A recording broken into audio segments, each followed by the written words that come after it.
So I hear you hate virtue signaling. Why don't you, hop on Facebook and, send out a signal about it?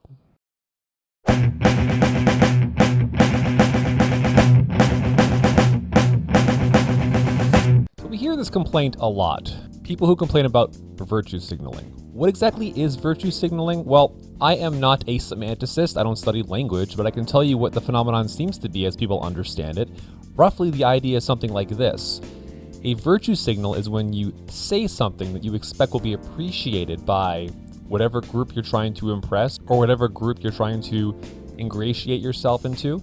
You say something that will display your virtue, will display your commitment to your shared values or what values you expect your audience or peer group or people at large to endorse. You are signaling your virtue. You are showing your allegiance to the values of your tribe or whatever group you are trying to impress.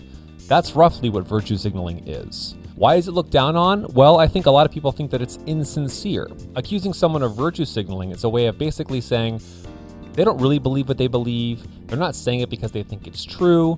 They're not really a virtuous person. They just want to appear as though they're a virtuous person by endorsing these things because these things are accepted by the group they're trying to impress.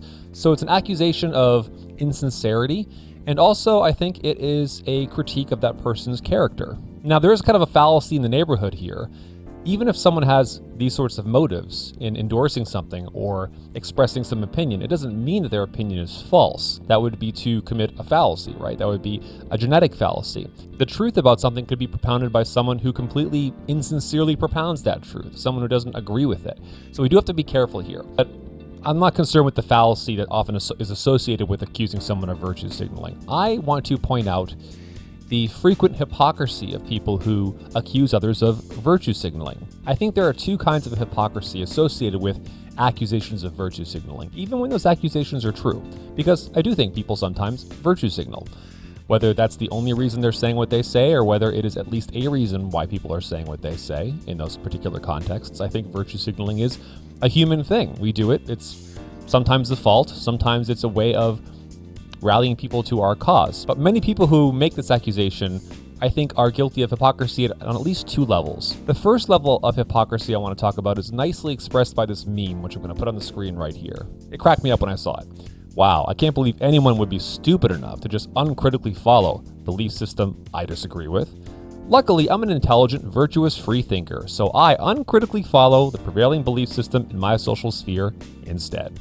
This nicely captures what I think is the first kind of hypocrisy, or first, you could say, performative inconsistency here. And that's really what I'm focusing on in this video, a kind of performative inconsistency, where someone endorses a certain value and the way they act in a way contradicts that value or that belief. Very often, those who accuse others of virtue signaling, of following the crowd, of posting something on Facebook for the likes, whatever, they themselves will often post things and say things and do things to please their own social sphere, the peer group that matters to them the most. I mean, people who identify as outsiders don't really care about the general population. They don't really care about what people generally think, what the mainstream is. They're not interested in their approval, but they are very often interested in the approval of their own social group, their own countercultural group.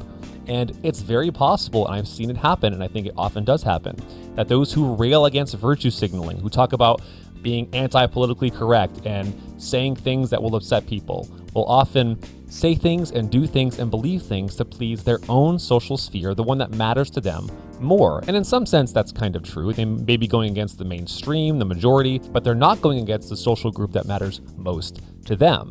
They're going along with the social group that matters most to them. And this is often not because they've thought through these things themselves, but because they want to please their own social group. They seek acceptance with this group. That's what their identity is tied to.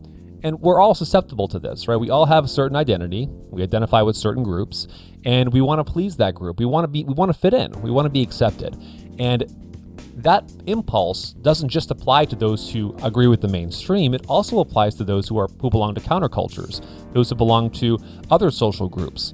They're subject to the same pressures, and they can give in to the same pressures for the same bad reasons. So to summarize this point, just because you're not part of the mainstream culture or don't endorse certain things that are endorsed by the mainstream doesn't mean that you're not susceptible to social pressure, to peer pressure, that you can't be motivated to post things to please your social group, that you can't uncritically accept something just because your social group also accepts it, that you can't be led astray in these ways by these non-truth conducive social factors. You absolutely can, and you can be motivated by the desire to be accepted just the same. It just so happens that you don't identify with the mainstream group, so you don't really care about their approval, but you do care about the approval of your own social group, whatever it might be, even if it's countercultural.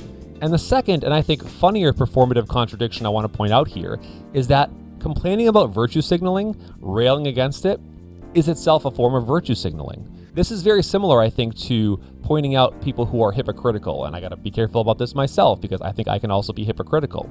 You can be hypocritical about being hypocritical. You can think that, oh, all those people over there are always the inconsistent ones. They're the ones who are always betraying their own values. I never do that. All of my beliefs are consistent. I never betray my own values. Well, I think all of us, to some extent, are hypocrites, either in our belief system, it's not coherent, or in our behavior. We don't always live up to our beliefs. And that obviously includes me. There's no question about that. And so I think those who subscribe to this channel, and myself included, have to be careful about this. We can't be hypocritical about hypocrisy. We can't be inconsistent about inconsistencies. And the same thing applies to virtue signaling. It's very possible to virtue signal about the negative aspects of virtue signaling. So if you see a company put out a commercial or a tweet that endorses some cause, say some LGBT cause or something, and you're like, oh, that's just pandering. They're just virtue signaling. They don't really believe in that, or they're just saying it so people will buy their products or so people think they're a good company. If you hop on Facebook or Twitter and start posting about that, you are virtue signaling about the horrors of virtue signaling. You want to make sure your social group knows that you hate this stuff, that you sincerely believe what you believe, that you don't just say things to pander, that you don't just say things so people will think you're a good person, because that would make you a bad person. So you want to be seen as a good person. So to sum up the second point, it is just as possible to be guilty of virtue signaling when you are complaining about virtue signaling. Now, as a matter of fact, I don't know that virtue signaling is always bad. I think that it's good sometimes to pledge our allegiance to the values that we agree with so that we can rally people around us, so we can communicate that we're trustworthy. I think that this is really an inevitable human expression and probably a necessary one. I think virtue signaling becomes bad when you're excessively focused with how you look, when you are saying things not because you think they're true or supported by evidence or because you actually endorse those values, but just so people will think that you're good. That, I think, is the negative form of virtue signaling. But as I say, you can virtue signal in that negative sense by complaining about virtue signaling, by making sure other people know with your posts that I'm not one of them. I'm not one of the people who virtue signals. So what do you think about virtue signaling? Do you think virtue signaling is always bad? Do you think that it can be good? And do you agree that there's a couple of inconsistencies that are often associated with complaints about virtue signaling? Namely, that those who complain about virtue signaling are just as susceptible to the same social pressures as those who they complain about, and the act of complaining about virtue signaling is itself a form of virtue signaling. If so, let me know in the comments below, and I hope to see you in the next video.